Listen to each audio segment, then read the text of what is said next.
A'udzubillahi minasyaitonirrajim. Bismillahirrahmanirrahim. Assalamualaikum warahmatullahi taala wabarakatuh. Alhamdulillahi rabbil alamin, wassalatu wassalamu ala syafi'il mursalin wa ala alihi wa sahbihi ajma'in. Rabbi shrah li sadri wa yassir li amri wahlul 'uqdatam min lisani yafqahu qawli wa la hawla wa la quwwata illa billahil aliyyil azim. Subhanaka la ilma lana illa ma 'allamtana innaka antal alimul hakim wa la haula wa la quwwata illa billahil aliyyil azim. Yang dihormati Tuan Imam, Ahli Jawatan Kuasa Surau, seterusnya tuan-tuan, para jemaah yang dirahmati Allah sekalian, alhamdulillah pada malam ini dapat kita bertemu kembali untuk meneruskan pengajian kita dengan menggunakan kitab Fiqh Manhaji Mazhab Syafi'i, khusus dalam bab munakahat. Alhamdulillah, hari itu kita dah selesai tentang tajuk bab keterlaluan dalam mas kahwin, kan. InsyaAllah pada malam ni kita akan masuk dalam tajuk yang berkaitan dengan akad nikah dan kesannya. Akad nikah dan kesannya. Maka disebutkan dalam kitab ini pertama-tamanya disebutkan ialah, iaitu apakah disebutkan ta'rifan nikah itu, ya. Nikah pada segi bahasanya ataupun az-zawaj, dalam bahasa Arabnya az-zawaj, dalam bahasanya ialah bergandingan. Berganding, asalnya seorang berganding dua, kan. Bercampur atau bergaul, itu asal perkataan dia, ya, daripada bahasa Arab.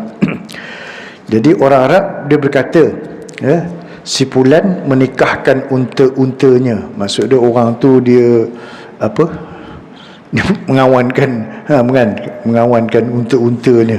Maknanya dia bergandingkan unta-untanya. Maksud menggandingkan sebahagian dengan sebahagian lain. Begitu juga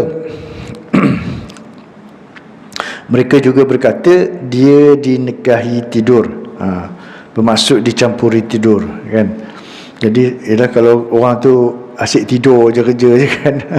Tu dia kata tu orang ni dah kahwin dengan tidur dah ni, tidur je kerja. Dia dengan tidur tu kisah sama, kan. Jadi firman Allah SWT, uhsyurul ladzina zalamu wa azwajahum, himpunkanlah orang-orang yang zalim dan gandingan-gandingan mereka, iaitu syaitan-syaitan. Jadi uhsyurul ladzi, kumpulkanlah orang-orang allazi zalamu, tadi orang-orang yang zalim, wa azwajahum. Wa azwajahum ni ialah gandingan-gandingan mereka. Jadi sebab itu dalam bahasa Arab dia ambil zawaj tu, maksud dia bergandingan. Itu dari segi bahasa lah. Lagi segi bahasanya, specialnya bahasa Arab ni, dia ada istilah dari segi bahasa, dia ada istilah dari segi syarak. Dari segi syaraknya, nikah ialah akad yang mengharuskan suami isteri melakukan istimta', iaitu berseronok dan bersetubuh dengan cara yang syar'i. Ya. Jadi itu yang dikatakan dari segi hukum syarak aja. Bila nikah dia, memang itulah yang dilakukan oleh suami isteri. Sebab itu tujuan nikah, ya, untuk melahirkan zuriat. Tak ada cara lain lagi dah, kan. Apabila bernikah, itulah cara dia. Yang dah memang fitrah manusia Allah jadikan daripada dulu-dulu, lelaki dengan perempuan. Itulah cara dia. Kalau jantan dengan betina, kan. Setiap benda yang Allah cipta ni berpasang-pasangan. Binatang dia ada jantan, ada betina. Pokok-pokok pun dia ada jantan, ada betina dia. Semua haiwan semua ada jantan betina. Jadi semua makhluk ni dia berpasang-pasangan. Jadi begitu juga manusia, bila untuk berkembang biak dengan cara yang dihalalkan ialah dengan nikah, ya, nikah cara yang syar'i. Nikah ni pula dia ada beberapa jenis, ya, ada jenis-jenis nikah. Terbahagi kepada dua, iaitu nikah yang batil dan nikah yang sah.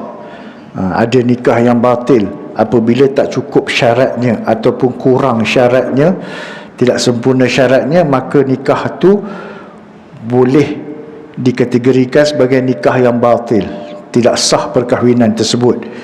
Dan yang kedua dia nikah yang sah. Nikah yang sah ni apabila cukup syaratnya, cukup rukunnya, maka sempurna, maka pernikahan itu dikira sebagai satu pernikahan yang sah, ya. Nikah yang batil ini ialah nikah yang tak cukup rukun dan atau syarat sah nikah dia rukun dia, apa kita tahu dah rukun nikah apa dia itu kan. Pertama, pengantin lelaki, pengantin perempuan, wali, ijab qabul, 2 saksi.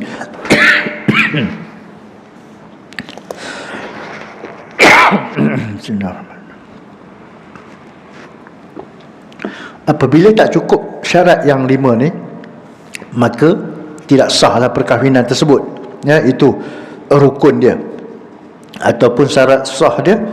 Syarat sah lah contoh yang lain ni, contohnya perempuan yang hendak kahwin itu bukan ada kaitan, adalah perempuan yang diharamkan, itu tak boleh kan. Itu antara dia. Jadi nikah ini adalah haram.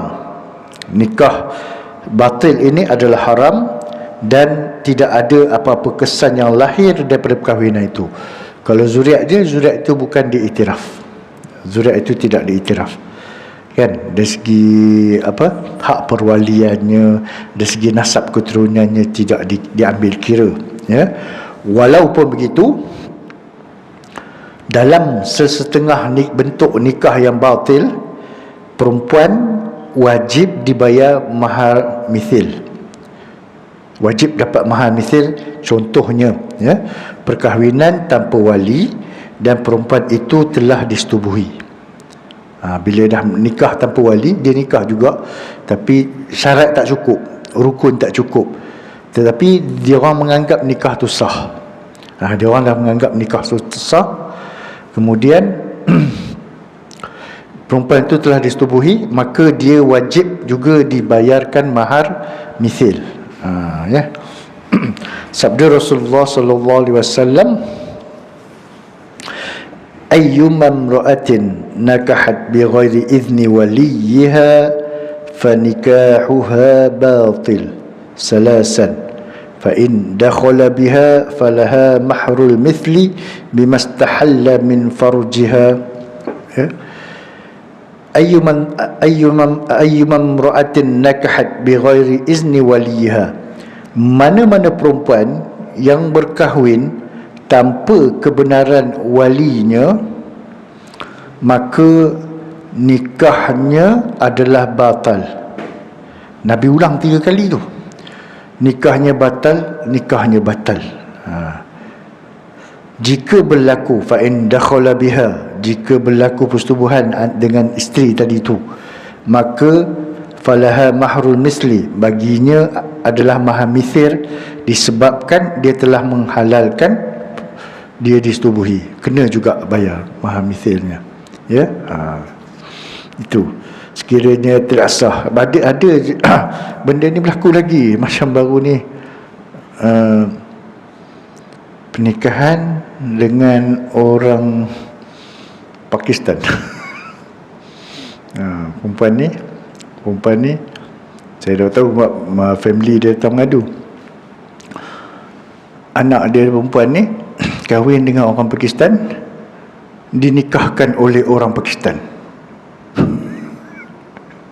Tu imam Pakistan, apa barang datang kat Malaysia nikah ke orang ni, kan. So tapi anak dah 2 tu. Ada anak. Tu masalah tu, kan. Tapi sekarang timbul masalah bila Pakistan tu minta duit gaji, tak bagi pukul. Dah, kan. Kita nak bawa masuk mahkamah, tak boleh, dokumen tak ada. Kalau nak cas penderaan je lah, kan. Masalah kat tu, kan. Baik, itu bentuk-bentuk nikah yang batal, ya, yang batil. Nikah yang sah ialah nikah yang cukup rukun, cukup syarat sah pernikahan. Ya, perkahwinan ini melahirkan kesan-kesan dan tanggungjawab yang akan disebutkan nanti. Ya, jadi bila dia nikah yang sah ni kepada suami tadi tu automatik, bila dia dah sah nikah, berlaku persetubuhan dengan isteri dia, maka dia ada tanggungjawab dia. Ya, dia ada tanggungjawab dia kepada isteri dia. Begitu juga si isteri, dia terus ada tanggungjawab pada suami dia. Bagi suami, seperti mana kita maklum, wajib ke atas suami menyediakan nafkah untuk keluarganya, menyediakan makan minum, tempat tinggal, pakaian, perlindungan, kesihatan, penjagaan dan sebagainya. Maka wajib bagi suami untuk melaksanakan tanggungjawab tersebut.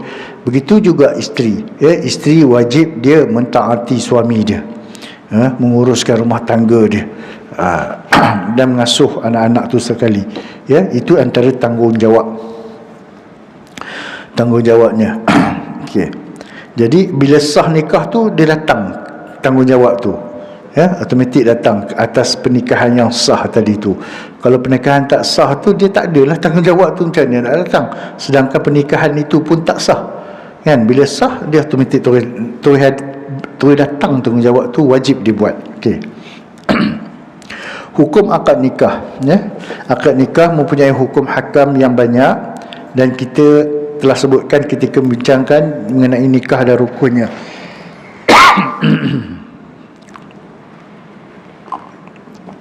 Okey. Dan apabila telah berlaku nikah, dia datang hak-hak dan tanggungjawab selepas akad nikah. Dia ada hak-hak dan tanggungjawab selepas akad nikah. Jika berlaku nikah yang sahih, terdapat pelbagai hak dan tanggungjawab yang mesti ditunaikan oleh kedua-dua pasangan. Maka seperti saya kata tadi, bila sah nikah tadi, suami dia ada tanggungjawab yang wajib dia laksanakan kepada isteri dia. Begitu juga si isteri, dia ada tanggungjawab untuk dilaksanakan kepada suaminya. Itu atas nikah yang sah. Ya. Okey. Hak dan tanggungjawab ini akan dibincangkan dalam tajuk-tajuk khusus. Nanti dia ada bab nafkah, bab apa semua nanti. Tapi secara umumnya dia akan ceritakan nanti dalam bab ni, dalam tajuk yang kita akan baca ni, dia akan cerita secara ringkas dulu nafkah bentuk macam mana. Sebab bab nafkah nanti dia akan lebih besar. Dia ada satu bab nafkah saja. Tu berapa banyak tu akan dia huraikan belakang di tajuk yang di belakang-belakang nanti. Ini dia akan bagi kepala-kepala tajuk yang akan dikaitkan dengan tanggungjawab selepas akad nikah. Okey, di sini pertama, hak-hak dan kewajipan suami isteri adalah seperti berikut. Pertama, halal bagi suami isteri beristimta', iaitu berseronok dan melakukan persetubuhan dalam bentuk yang syar'i. Sebab benda ni dihalalkan hanya dengan nikah. Firman Allah SWT, nisa'ukum harthul lakum fa'tu harthakum anna syi'tum. Isteri-isteri kamu adalah umpama kebun tanaman kamu. Oleh itu, datangilah kebun tanaman kamu sebagaimana yang kamu sukai. Bila sah nikah, makna dia suami dan isteri itu halal. Dia boleh buat apa saja mereka berdua. Mengikut syarak yang syar'i lah, cara yang syar'i. Okey. Yang keduanya, isteri wajib mengikut, mentaati dan menjadikan suami sebagai penguasa diri dia. Bila sah nikah tu, maka isteri tu wajib mengikut, mentaati dan menjadikan suami pada penguasa diri dia. Jadi apakah sajalah, hingga kan diwajib ke atas seorang isteri meminta izin daripada suaminya. Kalau dia nak keluar rumah sekalipun, dia minta izin. Minta izin, macam saya katalah, minta izin tu kena adalah lafaz izin tu, kan. Selalu orang kita ni dia jarang dia macam panggil abang minta izin nak pergi sini, tak. Dia tahu WhatsApp kita, bang dah sampai ke Lotus. Itu bagi tahu, bukan minta izin. Kan, saya dah sampai pasar malam, itu bagi tahu. Dia kalau nak minta izin ni sebelum benda tu Kan, sebelum saya minta izin nak pergi pasar malam, saya minta izin nak pergi mana Maidin ke, itu minta izin, bukannya beritahu. Itu dah sampai baru beritahu biasanya, ya. Itu kena perbetulkanlah sikit. Dia juga wajib menjaga rumah tangga suami. Ini tanggungjawab isteri, dia jaga rumah tangga suami itu. Menjaga rumah tangga ni bukan sahaja dari segi dari segi maksud dia menguruskan rumah tangga, dia juga maksud dia tidak boleh membenarkan orang luar masuk rumah dia tanpa izin suami dia, tanpa izin sama suami dia. Rasulullah SAW bersabda, tiba-tiba kata tekak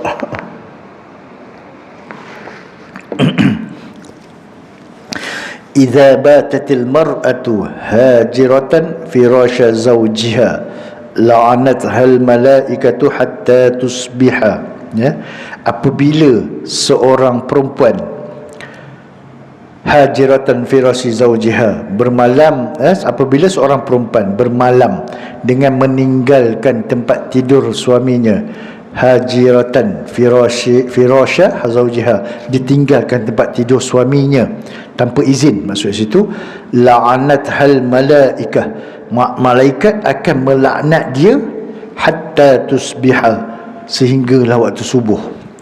Jadi kalau isteri ialah dia saja tinggalkan tempat tidur suaminya ataupun bergaduh dengan suami, dia kunci bilik kan, awak tidur luar, dosa tu sebenarnya kan, dosa. Sebab apa? Dalam hadis yang sebutlah, ini hadis riwayat Bukhari, dalam Bukhari, dalam bab apabila isteri bermalam dan meninggalkan tempat tidur suaminya, hadis nombor 4897, ya. Jadi apabila seorang isteri tu dia tak tidur bersama suami dia, sengaja tanpa alasan, tanpa izin suami dia, maka dia tidur tu dalam keadaan malaikat lanat dia sampai pagi. Na'udzubillah lah kan, na'udzubillah. Tak kisahlah kalau suami dia tidur jenis kuat berdengkur ke apa ke, hadap je lah dulu kan. Kan, dia tidur bersama suami itu dulu. Okey, kalau tak ada, kena beritahu, minta izin pada suami. Okey.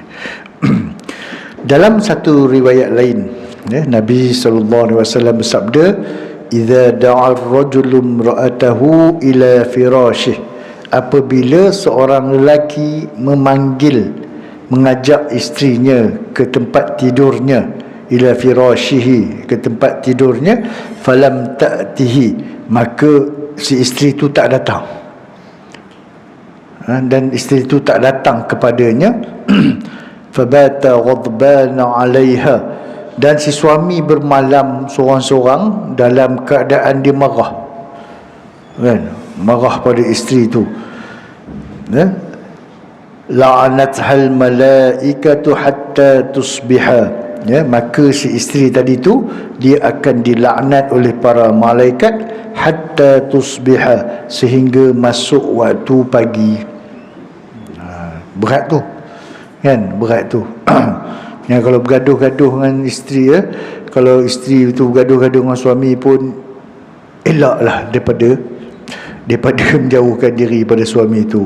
Macam mana pun gaduh-gaduh pun awak tidur sekatil juga, ya. Awak tidur sekatil juga. Jadi kalau dia nak bagi sejuk diri dia tu, ada cara lain lah. Janganlah sampai suami itu tidur dalam keadaan marah yang menyebabkan dia sendiri dilaknat, dirinya dilaknat oleh malaikat sampai waktu subuh, ya.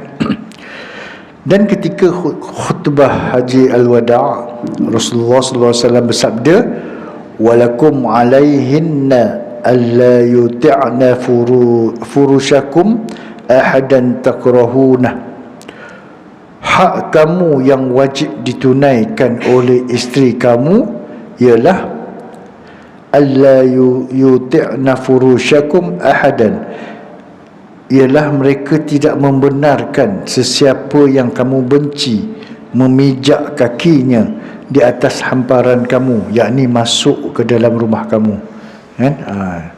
Jadi si isteri kalau siapa pun datang, dia kena minta izin pada suami dia. Dia kena maklumkan pada suami dia siapa yang datang ke rumah. Ya, kalau dia tak maklumkan tu memang dosa lah. Memang dosa lah. Ini pesanan Rasulullah sendiri ni, ya.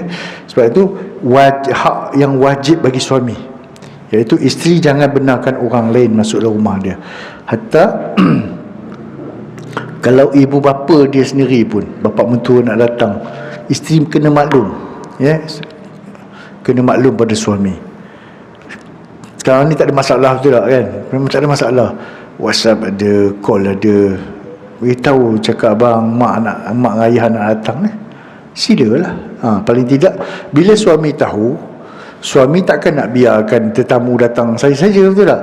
Paling tidak dia pesan dah, apa awak nak sediakan nak jamu pada mak ayah, betul tak? Kan, kalau tak ada apa-apa, boleh nanti abang balik kerja, abang singgah beli barang ke apa ke. Ini dia tak beritahu, datang senyap-senyap.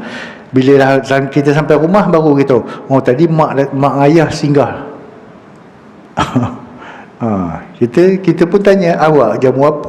Oh tak sempat jamu apa. Kita jadi kecil hati, kan? Kita jadi hati. Patut tetamu, tak kisahlah mak ayah pun, bila dia datang rumah kita, dia dikira sebagai tetamu kita, kan? Jadi adab kita lah, adab kita dan adat kita orang Melayu ni, yang memang tak bercanggah dengan Islam lah. Tetamu datang, dilayan, dijamu, makan minum, kan? Itu adat kita. Alhamdulillah, adat yang baik, adab yang baik, ya. Tak ada masalah, dan tidak bercanggah dengan syarak sekalipun, kerana itu adalah cara memuliakan tetamu, ya.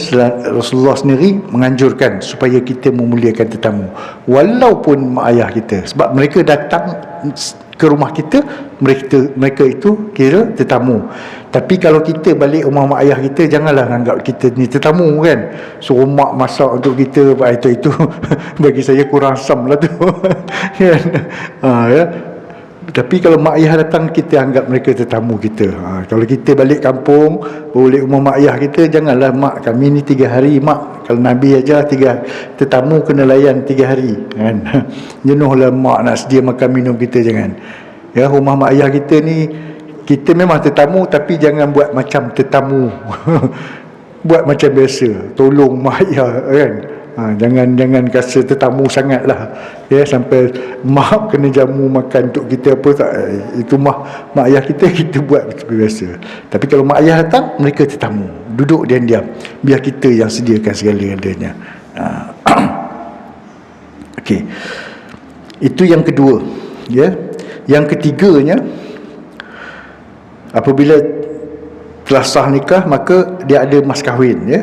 Mas kahwin adalah hak isteri yang wajib kepada suami. Wajib, ya, bagi suami untuk menyerahkan mas kahwin kepada isterinya. Firman Allah Subhanahu wa taala, wa atun nisaa sadaqatihinna nihlah, dan berikanlah kepada perempuan-perempuan itu mas kahwin mereka sebagai suatu pemberian yang wajib, ya, dalam surah An-Nisa ayat 4, ya, berikan mas kahwin yang sebagai suatu pemberian wajib. Maka sebab itulah apabila telah menikah, wajib berikan mas kahwin kepada isteri, ya. Bilangan berapa seperti mana yang disepakati, kan? Sepakat macam mana pengantin lelaki perempuan sebelum nikah. Kalau dia kata dia nak ikut rate negeri, 300 lah.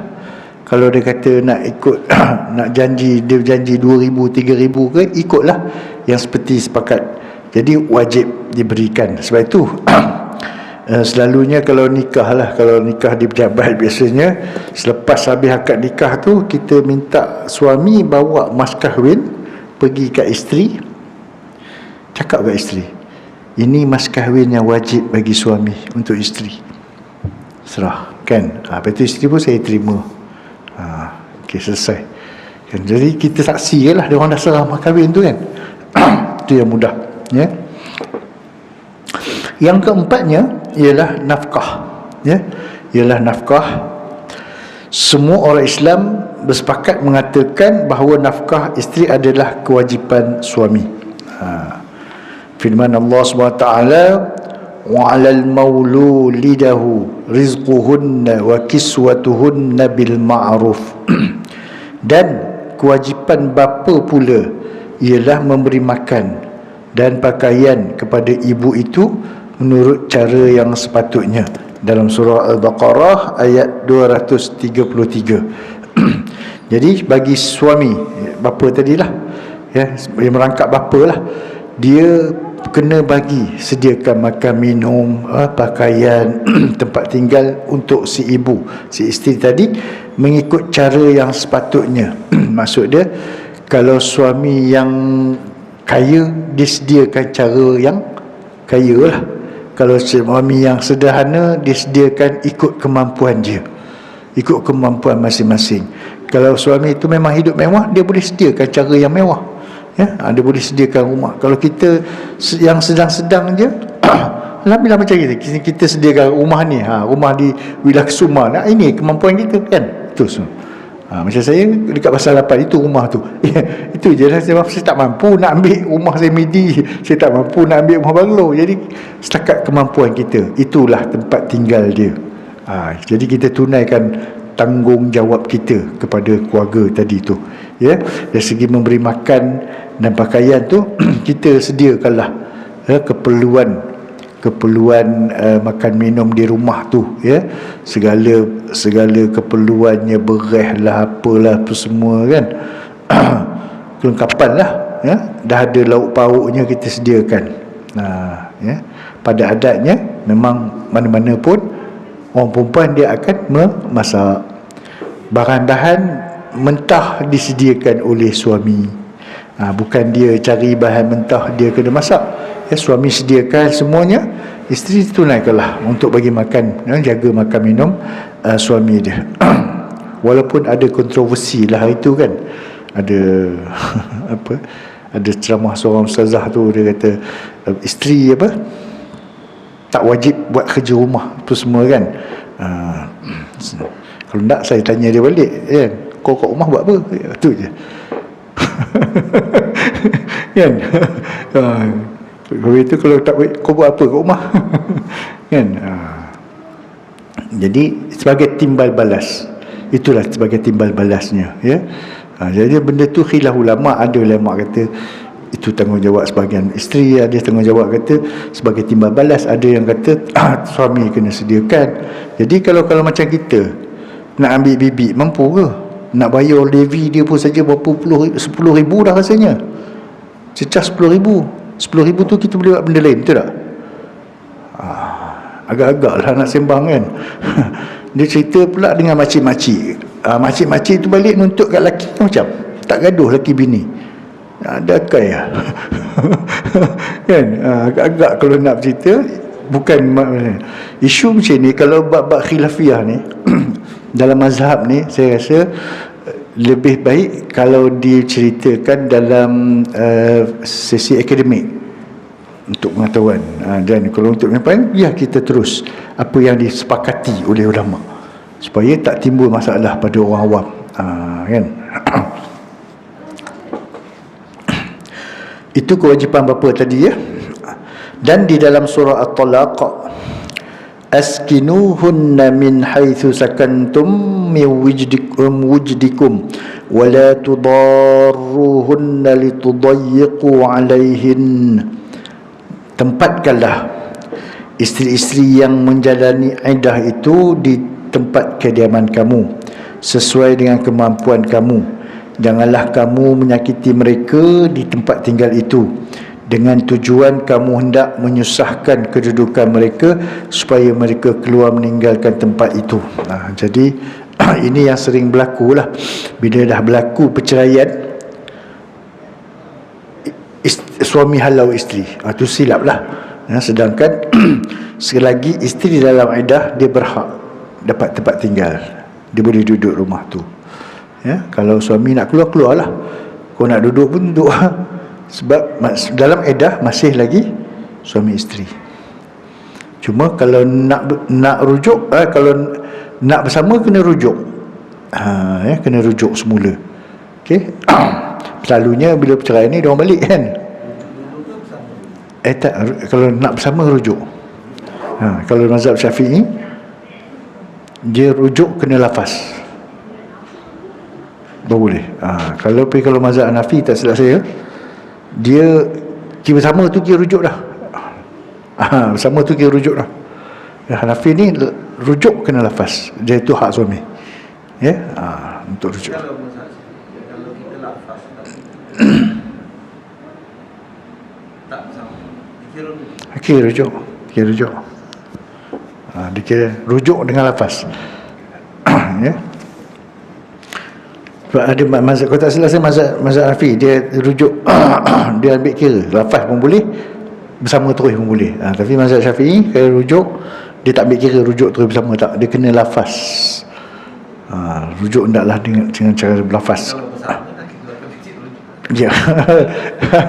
Ya, tapi itu mazhab Syafi'i, dia letakkan lafaz rujuk, kemudian kan.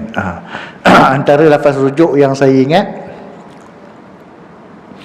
contoh, saya ni saya letak nama ya. Ahmad bin Abu, contoh, merujuk kembali isteri saya, kan, saya merujuk kembali isteri saya, Dona binti Abdullah, kepada perkahwinan yang lalu, bertarikh kahwin bila? Bertarikh 30 hari bulan 11 tahun 2015, contoh, kan. Maksudnya yang Official. Yang sendiri tu, bila setuju rujuk, dia boleh ni lah, tolong daftarkan. Dia rujuk kena daftar. mana dulu? Yang official dulu ke yang tidak? Kalau dah setuju kat rumah, lepas tu pergilah. Pergi sub officer. Sebab dia perlukan rekod. Sebab jangan main cerai rujuk ikut dan je. Sebab saya dah pernah jumpa pasangan datang jumpa saya, cerai, esok lusa dia orang rujuk, lepas tu bergaduh lagi, cerai, esok rujuk, cerai, esok rujuk, lepas tu cerai, habis. Saya kata, berapa kali dah ni? Dah jatuh 3, dah 3, lepas tu kau rujuk benda lagi. Saya kata, tolong buat pengesahan lah, kena buat pengesahan. Itu penting tu, kan, penting kena buat pengesahan tu. Jadi bila rujuk hendaklah dilakukan di hadapan, hendaklah didaftarkan dan di hadapan pendaftar. Jadi itu antara lafaz rujuk tadi tu. Saya Ahmad bin Abu, merujuk kembali isteri saya Dona binti Allah pada perkahwinan yang lalu, iaitu 30 bulan 10 tahun 2015. Lepas tu isteri pula dia lafaz, saya Dona binti Allah redha dan setuju dirujuk oleh suami saya Ahmad bin Abu pada perkahwinan yang lalu 30 bulan 10 2015. Lepas tu masing-masing tanda tangan. Nanti dia akan keluarkan sijil rujuk tu. Sebagai rekod tu, kalau tak ada rekod tu bayar memang tu. Benda tu jadi macam suka-suka. Kan, cerai rujuk. Pagi cerai, petang rujuk. Macam mana? Kalau tak silap saya, dalam kursus kahwin kita cerita benda tu. Kita cerita benda-benda ni, kan, isu rujuk apa semua. Memang dicerita, memang dia ada khas tajuk pembubaran perkahwinan. Dalam tu ada bab talak, bab apa semua, habis tu cara rujuk semua ada, kan. Tapi dengar tak dengar lah. Cara isi borang pun kita cerita, ajar keluar kat slide satu-satu. Tapi esok-esok lusa dia telefon jawapan, macam mana saya nak isi borang, kursus dah dah minggu lepas. Tak sakit hati ke? Apa kau buat pergi kursus tu? Kan, baru minggu lepas kursus, minggu ni dia telefon, dia tanya lah cara nak isi borang. Padahal dalam tu kita dah ajar 2 jam tu, ajar cara isi borang tu. Lepas tu siapa yang wali semua dah ada dah, apa nak buat, step nak buat semua. Tapi macam ya tak ya dia orang, kan. Kena yang komplain tu, komplain sangat. Ada, saya kena juga itu. Kebetulan saya punya tajuk tu hubungan suami isteri. Hubungan suami isteri, nak cerita pasal apa lagi? Mari kita cerita daripada kasih sayang, tanggungjawab apa semua kan.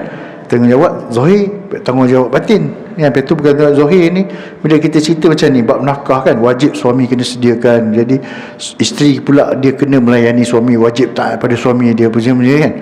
Ada pula peserta letak dalam maklum balas tu, ustaz ni kenapa cerita yang bab apa, cerita sesuatu yang benda dulu-dulu, kata cuba kaitkan dengan realiti zaman sekarang. Lepas tu bila kita cerita tentang nafkah yang masuk bab batin ni, komen tu, ustaz pagi-pagi dah sembang kotor. Saya rasa budak ni tak layak kahwin. Betul, tak layak kahwin. Dan nampak otak liberal pun nampak ya.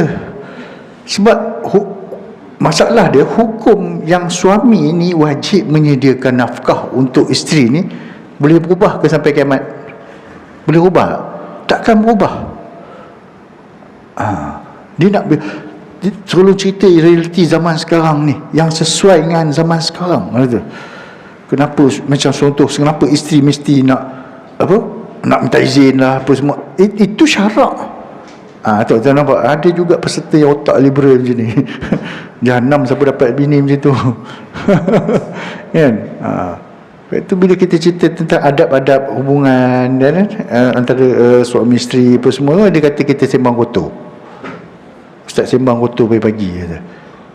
Sebab kita tak tahu budak dia. Kalau dia bertanya dalam dewan, senang saya cakap, kau nak tahu kotor, benda kotor tu lah kau lahir daripada kerja kotor mak bapak kau tu. Betul tak kalau kau kata benda tu kotor? Sedangkan itu adalah yang syar'i. Bila syar'i, sesuatu yang suci. Ada juga. Okey. Dan Rasulullah SAW bersabda semasa haji al-wada', walahunna alaikum rizquhunna wa kiswatuhunna bil ma'ruf. Ini memang suruhan Rasulullah sendiri. Ya, kamu wajib, kamu wahai suami wajib memberikan rezeki dan pakaian kepada mereka para isteri dengan cara baik. Dan memang itu tanggungjawab. Tak boleh, dia takkan berubah sampai hari kiamat. Macam mana kalau kata nak sesuaikan sama sekarang? Maksud dia kau kahwin, kau buat hal kau, aku buat hal aku. Tak jadi kahwin lah nama dia. Betul tak? Tak jadi kahwin lah. Macam negara barat lah, kahwin ikut aku nak pergi mana, aku nak masing-masing.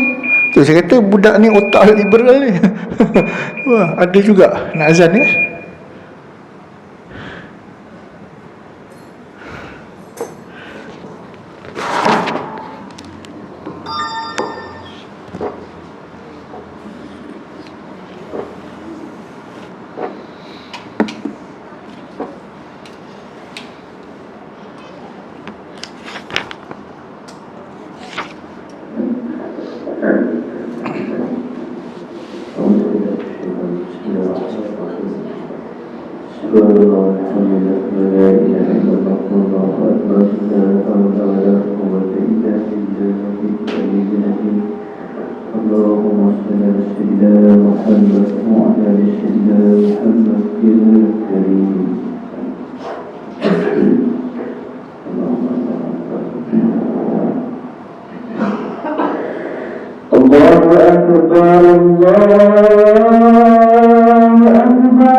Okey, kita sambung satu lagi iaitu yang yang kelima, ya, bahagian yang sama kepada para isteri.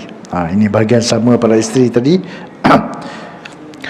Sebelum ni dalam hadis wida' tadi kan, okey, suami tadi kena sediakan rezeki pakaian kepada mereka para isteri yang baik, termasuklah dalam pengertian ini ialah memberi makan, minum, pakaian dan tempat tinggal. Dan nanti perkara ini akan dibincangkan pada tajuk khas pada nafkah di belakang kitab ni nanti. Dan yang kelimanya, bahagian yang sama kepada para isteri. Ini kes kalau suami poligami, dia kena bagi sama rata kepada isteri dia. Pembagian yang sama bagi semua isteri diwajibkan kepada mereka yang berpoligami. Sabda Rasulullah sallallahu alaihi wasallam, إذا كان عند الرجل امرأتان فلم يعدل بينهما جاء يوم القيامة وشقه ساقط. Apabila seorang lelaki dia mempunyai dua orang isteri, tetapi dia tidak berlaku adil terhadap mereka, maka pada hari kiamat dia datang dengan sebelah badannya jatuh. Dia jangan masuk badan dia, memang badan dia jatuh sebelah sebab tidak adil, dia sengit sebelah badan dia. Sengit sebelah di akhirat ni jangan dapat macam orang cacat sini jalan biasa, boleh je, lagi teruk sebenarnya. Kan, itu balasan Allah SWT kepada orang lelaki yang tidak menjalankan keadilan kepada pasangan dia. Banyak berlaku benda ni apabila kahwin cara senyap. Betul tak? Takut kat isteri pertama, tapi dia dah ada isteri kedua. Dia balik ke rumah isteri kedua tu seminggu sekali. Kadang-kadang balik kerja dia singgah kejap, bermalam dengan isteri pertama. Habis tu hak isteri kedua ni macam mana? Kan? Benda ni banyak berlaku. Khawatirlah kalau jadi macam ni, Dan Nabi sendiri telah melakukan pembahagian kepada semua isterinya secara adil. Baginda berkata, Allahumma hadhihi qismati fima amlik fala talumni fima tamliku wala amlik. Ya Allah, inilah pembahagianku pada apa yang aku miliki, tempat tinggal dan nafkah. Janganlah engkau mencelaku pada apa yang engkau miliki tetapi aku tidak milikinya, iaitu rasa cinta dan kasih sayang. Kan? Sebab perasaan cinta dan kasih sayang ni dia akan berbeza-beza pada setiap isteri. Jadi secara zahirnya kita boleh bagikan bentuk keadilan, kan? Kita boleh bagi. Kalau sini ada rumah, sini makan minum, giliran tu kita boleh bagi. Tapi dari segi perasaan kasih sayang terhadap pasangan tu berlainan. Begitu juga kita sendiri pun pada anak-anak kita, betul tak? Kan kalau ada 5 orang anak, kasih sayang pada setiap anak tu lain-lain. Kalau katalah anak yang pertama ni memang tip-top lah, tiap bulan tak pernah miss bagi kita duit belanja 2,000. Of course sayang, betul tak? Petiknya ayah nak pakai kereta, belikan apa semua. Kena pula anak yang nombor 4 tu penagih dadahnya, jadi penagih dadah apa, selalu nyusahkan. Kejap-kejap polis call, anak cik kena tangkap, merempit lah apa. Mesti kita rasa jadi adil ke kita? Tak. Kan, dari segi perasaan kasih sayang dia tu tidak boleh dinilai. Sebab itu Nabi kata yang mana aku tidak milikinya, iaitu rasa kasih cinta kasih sayang ni memang akan ada cenderung pada yang lain. Itu tidak diambil kira, ya. Yang ambil kira adalah yang keadilan secara zahir ni. Itu yang dimaklumkan. Wallahu alam. Ni ada lagi ni, dia ada lagi tajuk ni ada lagi 2, iaitu tajuk berkaitan dengan keturunan, ya. Lepas kahwin dia akan lahirkan keturunan, dan juga hasil daripada kahwinan dia akan dapat mewarisi antara suami dan isteri. Ya, yang keenam dia keturunan. Yang bila berkahwin ni, jadi anak yang lahir tu dinasabkan kepada bapa dia. Ya. Okey. Wallahu alam. Ada apa-apa pertanyaan tuan?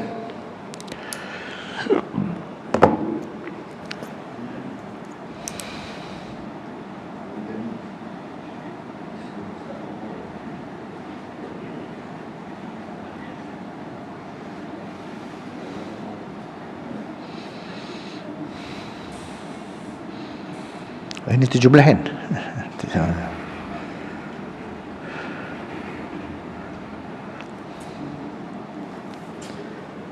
Tak ada, ya? Okay. Sebab sekarang ni tengah musim mesyuarat agung masjid. Mesyuarat agung masjid. Saya kena jaga masjid Ubudiyah Ampang Tasik. Saya kena turun jadi pengurusi mesyuarat tu, pemilihan jawatan kuasa masjid. Masjid sini rasanya satu bulan ya. Masjid apa, Rincing kan, 1 bulan ke 2 bulan, 12.10 kan, 12.10 kan, 12.10. Tak apa, Rincing ni dia tak hangat. Dia kalau yang hangat tu yang leceh sikit tu. Kan, masuk-masuk dia dah dalam tu dah ada, minta maaf cakap lah, dia dah ada komplot mana, puak politik. Grup politik ni nak naikkan geng dia, yang ni naikkan geng dia. Jadi akan isu. Tapi kita dapat tahu lah siapa siapa yang boleh buat kerja, siapa yang tak boleh buat kerja kan.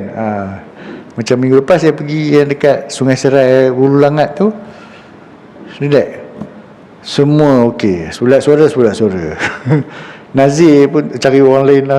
Tak ada dia orang semua tak boleh. Senang, sepakat kan.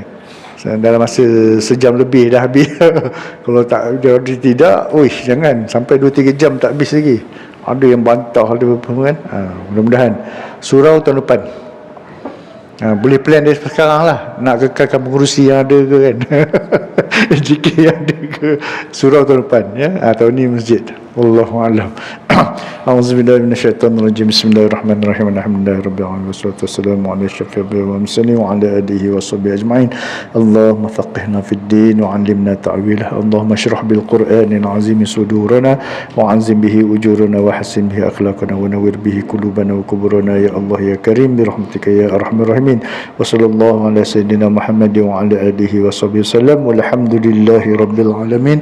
Wassalamualaikum warahmatullahi taala wabarakatuh.